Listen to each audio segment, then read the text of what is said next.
Good morning, everyone. Thanks for joining me here on the WITN First Alert desk at 8 a.m. I'm Gigi Barnett. Hope you're all having a wonderful Wednesday morning. It's chilly out there. We will be seeing a little bit of a warm up back to those upper 50s, nearly 60 out there. Jim's going to talk about that in a little bit, but don't get too comfortable out there because we do have those cold temperatures coming back to us tomorrow and into the next day. We'll have another warm up at some point, but Jim will talk about the rest of the forecast in a little bit, as well as your rain chances for the day today. Looks like you may want to carry an umbrella with you as you're heading out the door this morning for some potential rain chances this afternoon into the evening hours. Before we get into the rest of Jim's forecast, we do have a story out of Snow Hill.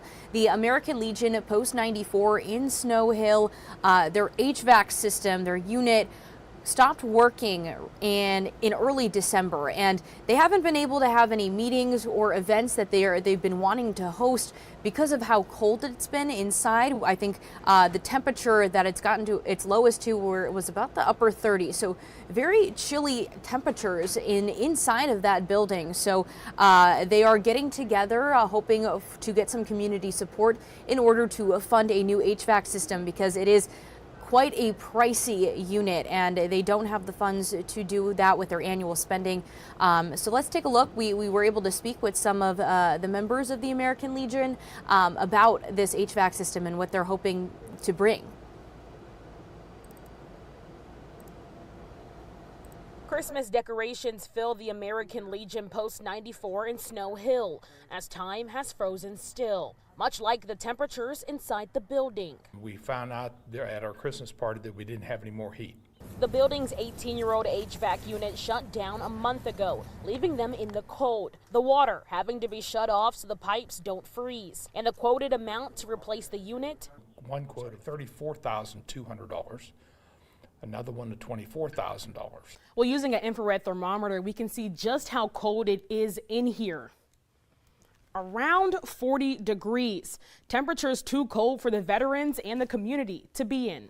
We've already had to cancel one Christmas party on very short notice, which was very stressful for us. This building has been a staple to the Snow Hill community for years, serving as a library, private school, county meeting space, and more. Now it serves as a meeting space for veterans. However, we cannot have those meetings in the post because it's just too cold. Second Vice Commander Billy Thompson has been looking at different ways to cover the cost of a new HVAC system. Going on and looked at grants.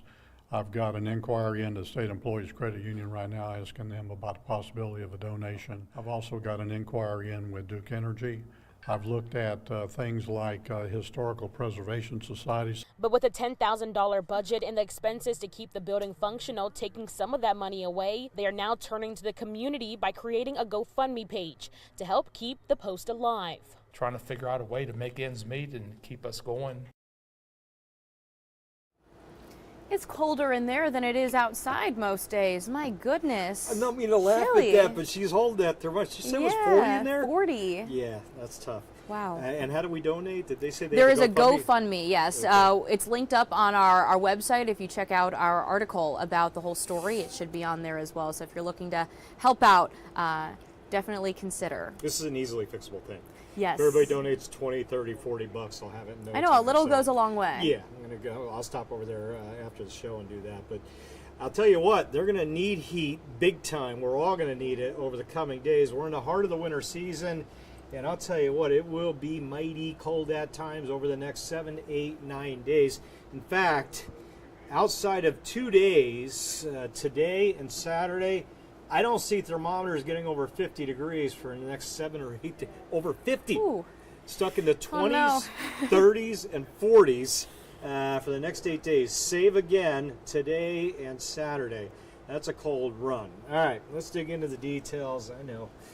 All of a sudden, all my friends out there are enemies. The highs the next 8 days. That 58 today dives to a 42 tomorrow. Stuck in the mid-40s Friday. And then Saturday, okay, all right, that's doable. 59, you're 60 degrees. And then here we go again.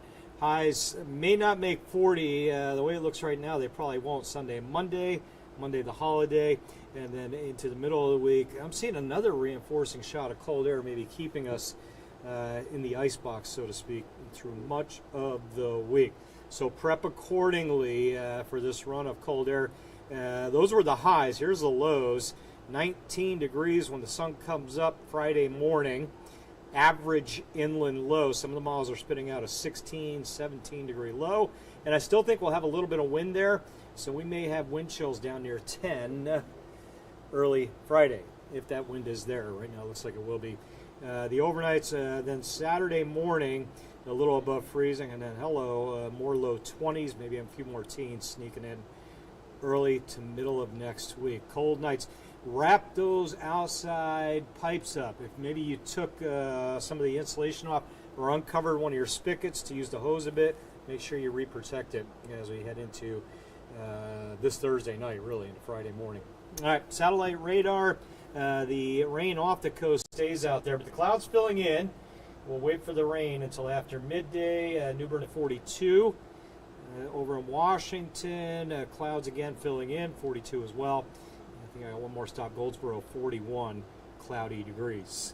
You can start to see a little bit of green back there west of Fayetteville. Eventually rain will be moving in quickly back there to our backyards. And I'm targeting a 2 p.m. to 8 p.m. window for a few showers, 1/10 of an inch, give or take it looks like.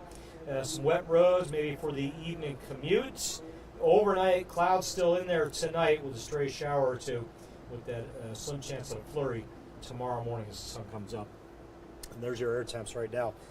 Some 30s to the north, 40s south, and again, I think we'll make it close to 60 inland this afternoon. You see those double nickels under the cloud deck. There's the rain showers coming through, 2, 3, 4, 5 o'clock.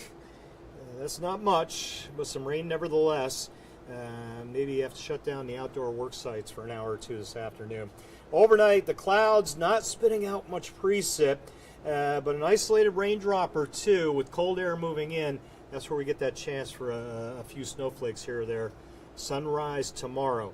Everything says that chance is gone by 8, 9 a.m. Also gone the clouds by 11 a.m. Also gone the 60s, the 50s. High struggling to hit 40 tomorrow. Again, upper 30s, low 40s, and that's it. A lot of sunshine, but cold stuff. I want to take you real quickly to the weekend. The other system we're watching, targeting Sunday. So here's Friday. Still cold, more mid-40s. Pretty quiet map. Here comes the next front. Saturday morning, we're good. Saturday afternoon, some clouds, yes. Rain unlikely. Saturday night, the front slows down off the coast, and potentially a low-pressure area storm develops along the coast on Sunday. Could happen, potentially. If it does, cold raindrops mixed with a little snow inland on Sunday, moving out as the sun sets. Is that going to happen? Too early to say. A lot of the data says it will not. Right now, all I'm willing to put on that storm is a 30% on my 8-day for Sunday. There it is. Rain, snow mix. That might end up being a 0 if everything stays further off the coast. So just stay tuned on that. Don't ink anything in Sunday yet. Cold is definite, though, starting tomorrow through next week, save Saturday with that upper 50-degree high. Cold holiday, Gigi, and again, after Sunday's system, the cold air doesn't go away. It just sticks around most of next week. Yeah, so can't bank on any snow yet. I know using that word, everyone gets really excited. That's an understatement, yes. Don't clear the shelves out. Anything. Yeah. So, yeah, not something to be too, concerned about yet, because we don't really know exactly what it's going to look like at this point. Today's Wednesday. Tomorrow's Thursday. We'll have a better handle tomorrow. By Friday, we should have a pretty good idea how Sunday is going to play out. But you'll hear a little more confidence in my voice tomorrow as to what I think will happen. And check in with Zach this evening. I believe Russell's doing the noon today. It might be Dustin, I'm not sure, but check in at noon as well, see what they're seeing. We're always getting new data in, so things being shifted and adjusted and fine-tuned. The closer you are to the day in question, typically the better the forecast. It's like a hurricane track. Right. The closer the hurricane is, the better, the more accurate the track. The further away in time it is, the wider that cone gets, the more room for error. All right, got it. Sounds good. Yep. Well, thank you, Jim. And thank you, everyone, for joining us. I think Billy is in our comments on Facebook here. Looks like our Facebook Live dropped hopefully we can get that figured out. But it looks how like you know everything that, else, 'cause I don't even see we're not even this right popping here, up on thanks, here. yeah. But on YouTube, we look fine. So hopefully that's all good and dandy. But we'll get that fixed hopefully today. Hope you all have a wonderful Wednesday day, though. Enjoy the 50s while they're here. See you later. Bye.